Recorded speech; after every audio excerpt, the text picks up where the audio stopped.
quero ir embora. Cadê meu celular? Tá fazendo barulho já. Trigger Frax. E aí, galerinha, nós somos o Desenrola Essa História. Eu sou o professor João. E eu sou a professora Tâmara. Hoje a gente vai falar da Mesopotâmia. A palavra Mesopotâmia significa terra entre rios, onde essas sociedades vão se estabelecer entre os rios Tigre e Eufrates. Essas sociedades vão se aproveitar essa proximidade com os rios e vão passar a se sedentarizar graças aos processos de inundações que vão tornar essas terras mais férteis. 8.500 anos antes de Cristo, essas populações começaram a se aproveitar dessas inundações que Tâmara falou para produzir agricultura, pecuária e obras hidráulicas para controlar essas inundações produzidas por esses rios. Inclusive, obras públicas de grande porte é uma das primeiras características desses estados centralizados. Por volta de 3000 a.C.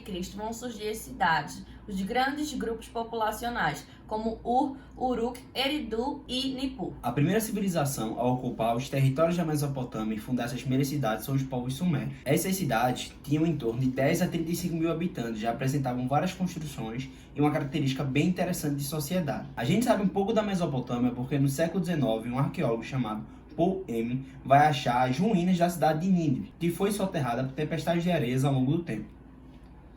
Tempestades. Eu falei tempestades, não é? Não, segundo, tu falou tempestades, no primeiro tu falou tempestades. Eu percebi isso. Inicialmente, essas cidades vão surgir como cidades-estados. São cidades autônomas umas das outras, politicamente e economicamente, mas que possuem algumas características em comum.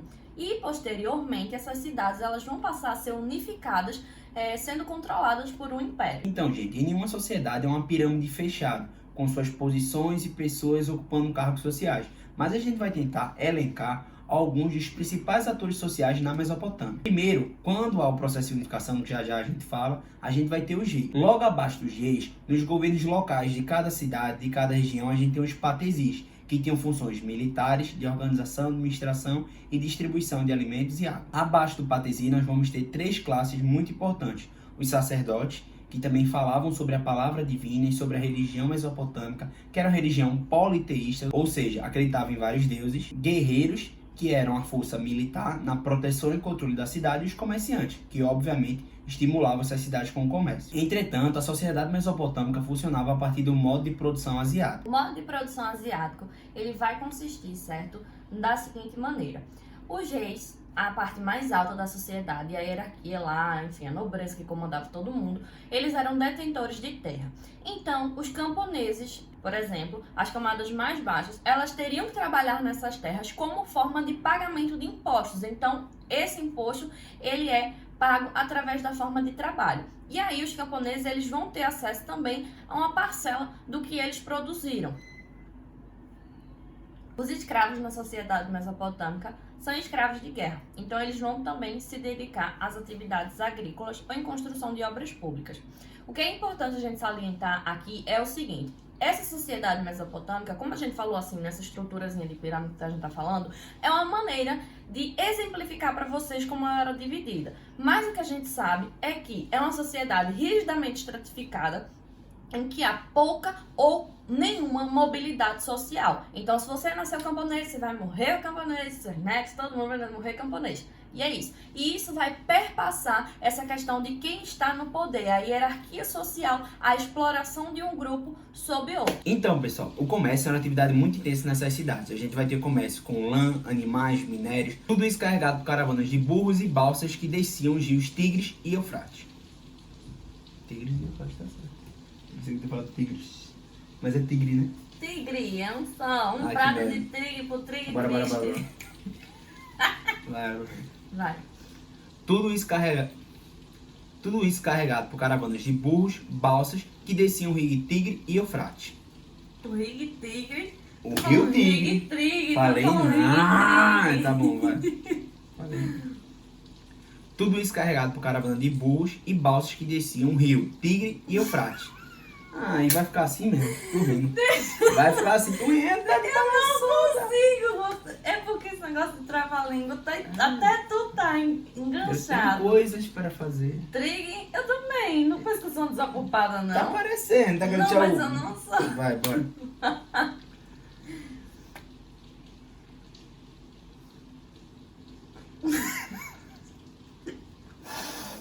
Vai, Rig Trigger.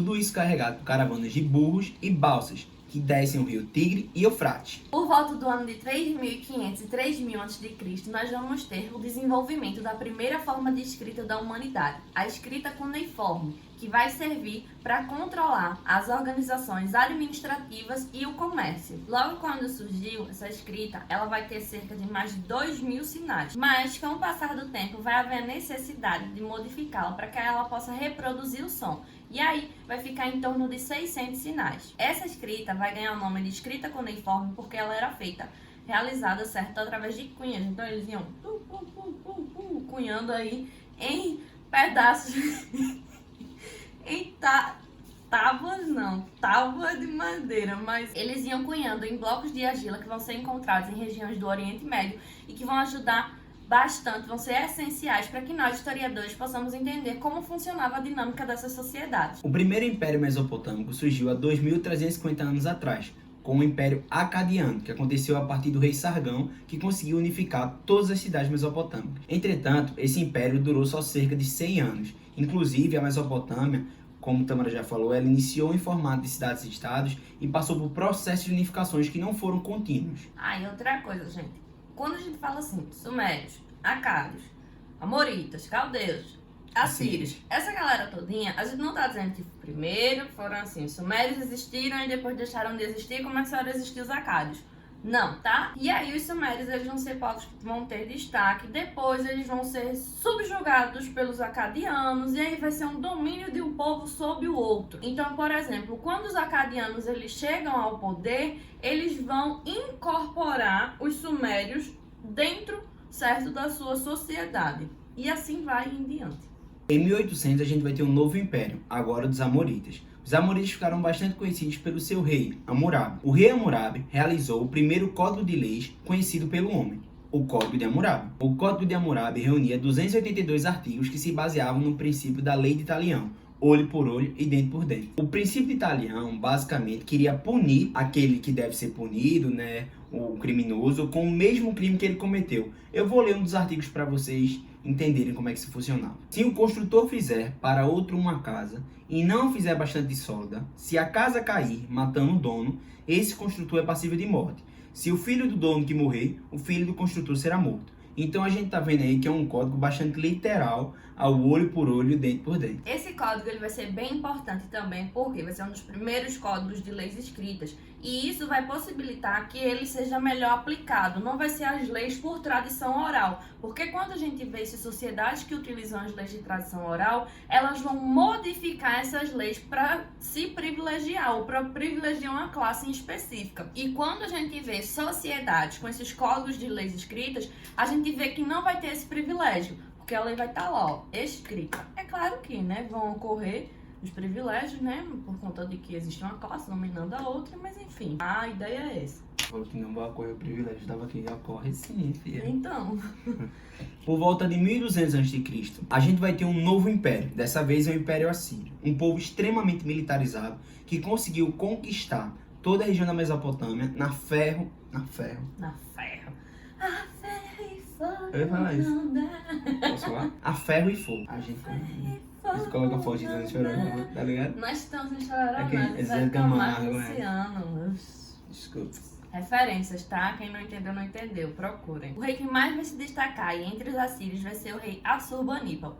Ele vai ser responsável pela construção da biblioteca de Nínive, na cidade de Nínive, que era a capital dos assírios. Essa biblioteca ela vai ser muito importante, porque nela vamos ter acervos e registros sobre a vida, o cotidiano, questões políticas e econômicas dos povos mesopotâmicos. Em 612 a.C., os assírios vão acabar sendo derrotados pelos caldeus com a ajuda dos povos médios, que vieram da Pérsia, começando assim um novo império, o Império dos Caldeus. Os caldeus são considerados neobabilônicos, pois eles são o segundo povo a estabelecer um império mesopotâmico a partir da cidade da Babilônia. Um dos mais importantes reis e mais famosos vai ser Nabucodonosor. Nabucodonosor ele vai ser responsável pela construção dos jardins suspensos da Babilônia, uma homenagem feita à sua esposa, que vivia em terras montanhosas, onde tinha os jardins suspensos, e ele vai fazer esses jardins para que ela possa matar a saudade. Mas não temos registros que confirmem de certeza que esses jardins realmente existiram.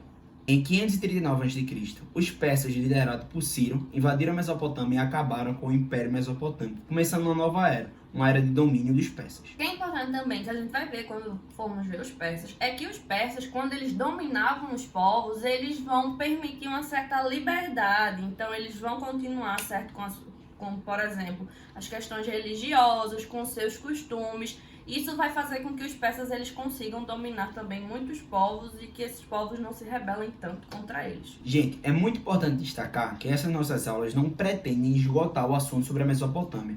Na verdade, a gente só quer ajudar vocês a revisarem e se prepararem para o vestibular e para suas avaliações nas provas. Então se liga, vocês precisam se aprofundar nesse assunto e estudar bastante para compreendê-lo. O que a gente está fazendo aqui é só uma base para vocês. Precisa partir de vocês em busca desses conhecimentos. Então, essa é o que a gente pode dizer, né, João? Essa é a função do professor. A gente tá aqui, a gente traz aí a base montadinha para vocês e agora vocês precisam ir atrás do conteúdo, continuar a questão do raciocínio de vocês, de argumentação, tudo isso tem que ser feito e tijolinho por tijolinho construído por vocês, tá? A gente tá aqui só para ajudar. Então, galerinha, vou mandar o papo, vocês já sabem, curte, comenta, compartilha, deixa o like, ativa o sino, faz tudo aí, se inscreve no canal, dá essa moral pra gente, que tá tentando fazer esse material só pra ajudar vocês. É isso, galera. Um beijão pra vocês, tchau, tchau e até a nossa próxima aula.